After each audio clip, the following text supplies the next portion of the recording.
Over the last 12 plus months, both Calvin Heimberg and Simon Lizotte have been forces in the MPO division, combining for a staggering 9 Elite Series tournament wins over this time frame, the most between any two players.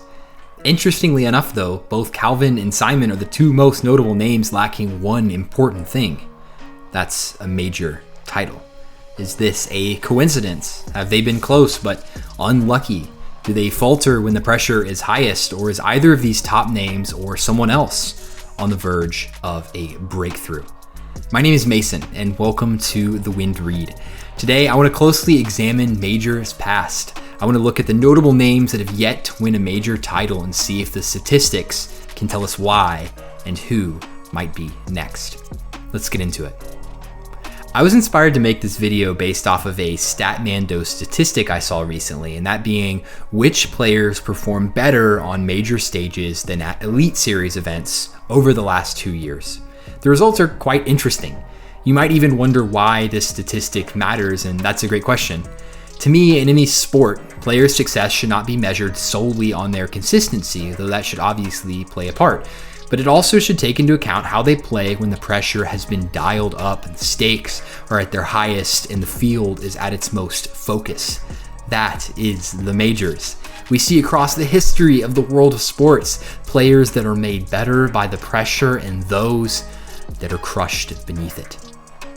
Take a moment and think to yourself, which MPO players do you think have a more positive track record on the biggest stages over the last 2 years?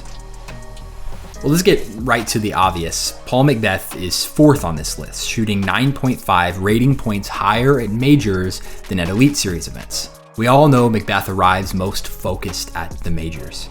Above him, you have Isaac Robinson, shooting more than 12 rating points higher at majors.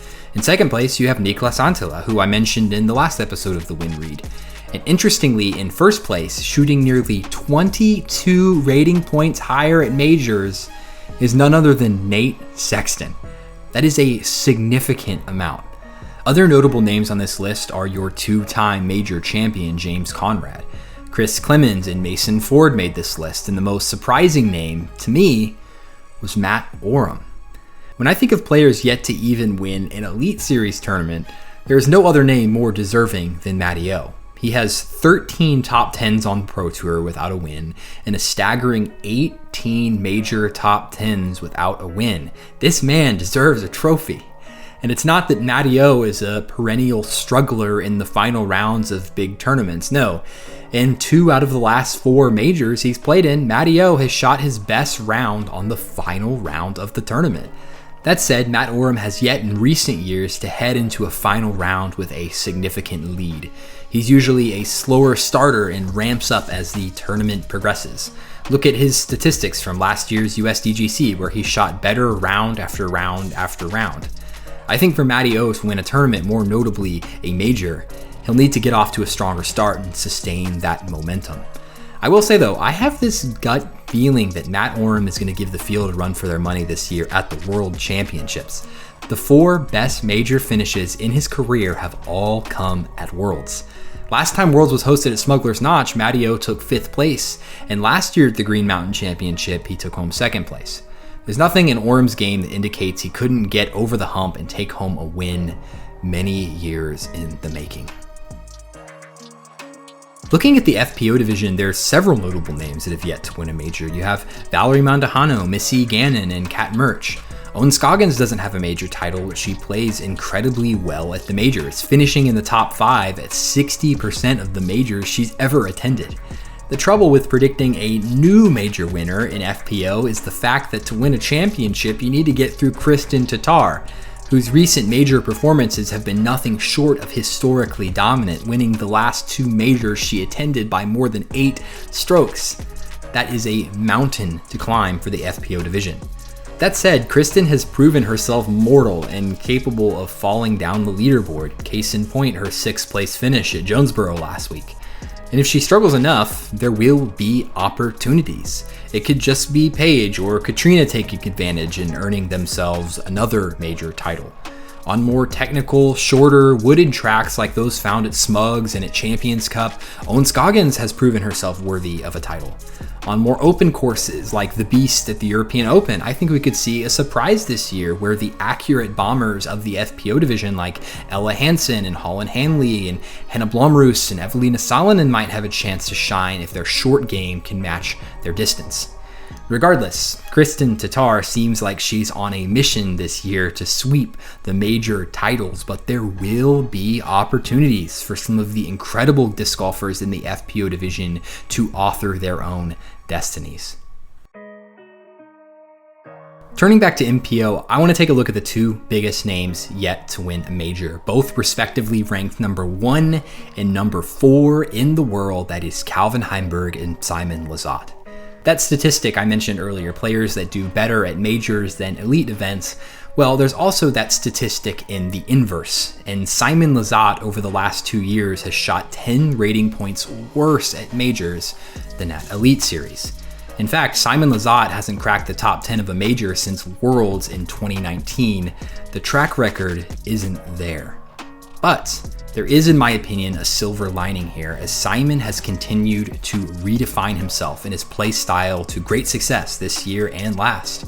His 13th place finish at Champions Cup being his best result at a major in nearly 4 years. If this positive trend continues, then why not Simon? Like I mentioned, he rewrote the story of his career last year with a ridiculous 4 Pro Tour wins. And his win at the Music City Open this year reaffirms that 2022 was no fluke. Simon, despite being well into his career, has only showed an upward trajectory as of late, and his stock is higher than ever. Will this correlate to a major title? Time will tell. Calvin Heimburg is the best disc golfer in the world in 2023. It feels almost strange to say that, as Calvin, since his emergence, has always been, in my eyes, the perennial consistent finisher, always cracking top 10s and finding himself on lead cards, and on the rare occasion taking down a tournament, but always just slightly overshadowed by Macbeth and by Wysocki. But this year, right now, Calvin is the best in the world, and he's earned it. We're only a quarter into the season, and he's won 2 elite events, a silver event, and has 3 additional podium finishes to boot. This season could be really, really special for Calvin if he can sustain this level of excellence. And in my opinion, this is the year that Calvin Heimburg gets a major title. He needs it. Calvin is the best in the world right now, but to cement this status in the hearts and minds of disc golf fans and his fellow competitors, he needs a major title. It would be legacy shaping. It would be the crown jewel in an already impressive season. For this to happen though, Calvin has to put his foot on the gas in the final rounds of these majors. In 2021 at Worlds, Calvin was in second place, 1 stroke off of the lead heading into the final round, but ultimately finished outside the top 10. At USDGC last year, Calvin was once again in second place, 1 stroke off the lead heading into the final round, and he ended up in third. At Champions Cup last year, it was the exact same story. I don't think it's the nerves or the pressure that have kept Calvin from a major title. I just don't think he's been able to string everything together in the final round of a major like he's done every time he's won an Elite Series. But I think that this year is the year. Calvin is incredibly versatile on all types of courses, but I think the European Open track sets up really nicely for a Calvin Heimburg run. Plus, the closest he's ever gotten to a major was at USDGC in 2020. That would be another great one to take down as well. The idea of crowning a new major champion to someone dominant and deserving sounds great, but let us not forget that when the pressure's at its highest, there's going to be certain names that level up. I think of James Conrad and Chris Dickerson, and obviously Paul Macbeth.